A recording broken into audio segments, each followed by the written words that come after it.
winter weather will stop us from testing very soon, and when it does, it'll be time for upgrades and any repairs necessary. Before that happens, I'd like to test a few more things and hopefully get a little bit more speed. The main concern would be if something does go wrong, it could potentially set us back quite a ways. So Miles been helping me out, so everything's been going super smooth.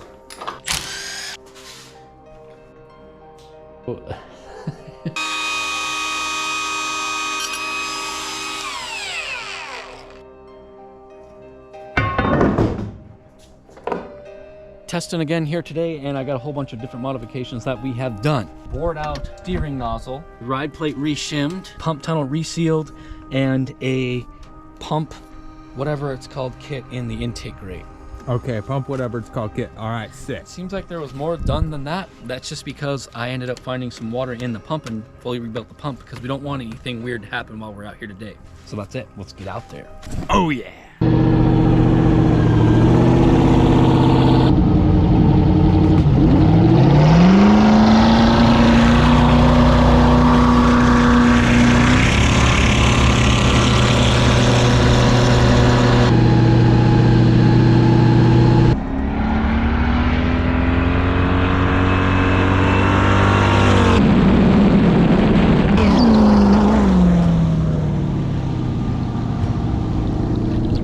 I let off because there was a wake like just rolling through, so I didn't want to like launch that.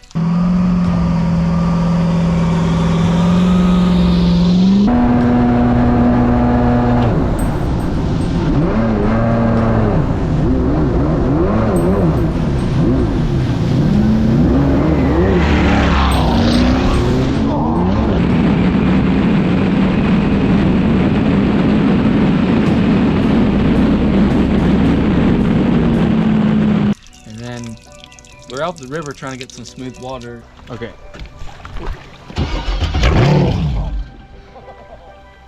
Sorry.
Hopping around.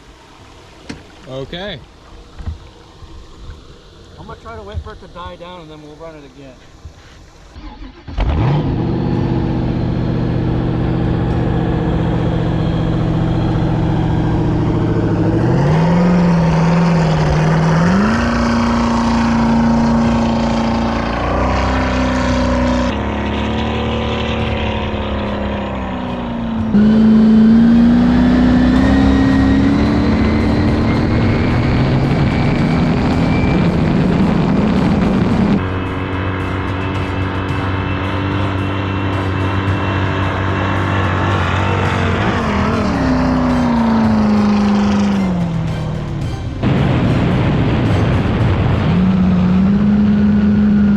What's the problem here?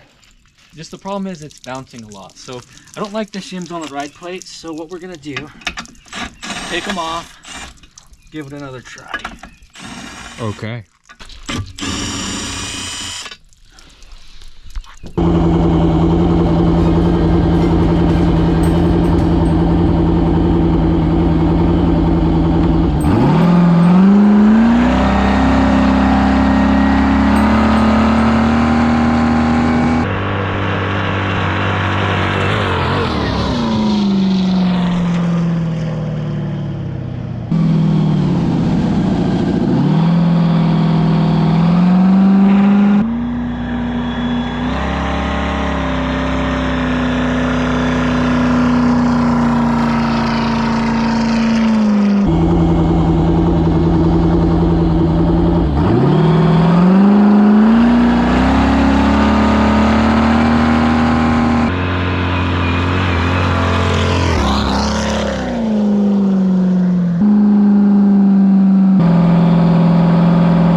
today didn't go how I really wanted it to.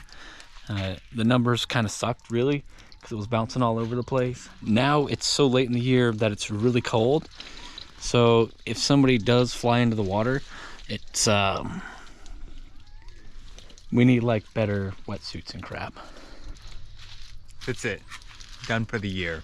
In the last video, we hit a top speed of 85.2 miles per hour, and today we were mostly in the low 80s, and our best run was about 84 miles per hour. The adjustments that I did on the ride plate were an adjustment in the wrong direction. So it was just hopping all over the place. We know going forward that we don't want to do that. Fortunately, nothing too crazy happened, so we didn't get the huge setback like we did last year.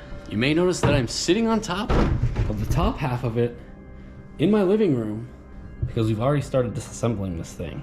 There is some upgrades that need to happen, and there are some repairs that need to happen. There's a few little repairs that do need to be done, but it's nothing major, so that part isn't so bad. I'm starting to get rambly. Jacob is going to be building a new gearbox for this thing. We need the V2 gearbox, and the reason for it is this has gotten very complicated, and we need to take everything we've learned from running this gearbox and incorporate it into a version 2 that is a lot cleaner and a lot nicer to work with. Josh, for some reason, thinks it looks like crap. It was actually kind of decent when it was first made, but so many add-ons and so many changes were made to it. Yeah, I don't even think now I it's have the awful. model for this gearbox anymore. The exhaust system is removed because that's going to get replaced, because we are going to be doing something that's going to be making that a necessity. And I don't think the aluminum ones are gonna cut it. We're gonna be upgrading some little nitty-gritty stuff that nobody cares about.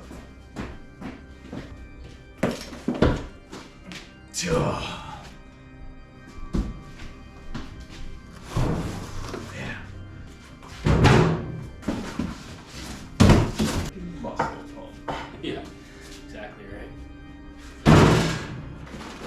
No. This is a Chinese turbo. This is a Wuhan war whistle. Oh my gosh! This particular turbo might not get used because recently learned about the CTR oilless turbos, so we might end up running one of those instead. We definitely will be installing boost during this build season. This is a Berkeley pump. This is just for mock-up purposes and won't necessarily get used because we're still testing with the gearbox to see how far that part can get us. So we will run a gearbox for a little while longer, but we are preparing for the eventuality where this doesn't do what we need it to do anymore. I'm just kind of eyeballing this thing. This whole section of fiberglass would have to be removed and redone to accommodate this. One of the main reasons we're gonna continue pursuing the gearbox is because it's already set up and ready to go, so we're gonna pursue that a little bit more before we dive into this, because this is gonna take a considerable amount of time and effort to get a Berkeley installed. I would personally like to get another hull and start mocking up the Berkeley or a Dominator pump in a different hole. How fast are you guys going with your Dominators with a 400 horsepower engine? Are you going faster than 85? Anybody? You know, we're gonna put the twin turbos in the back. No.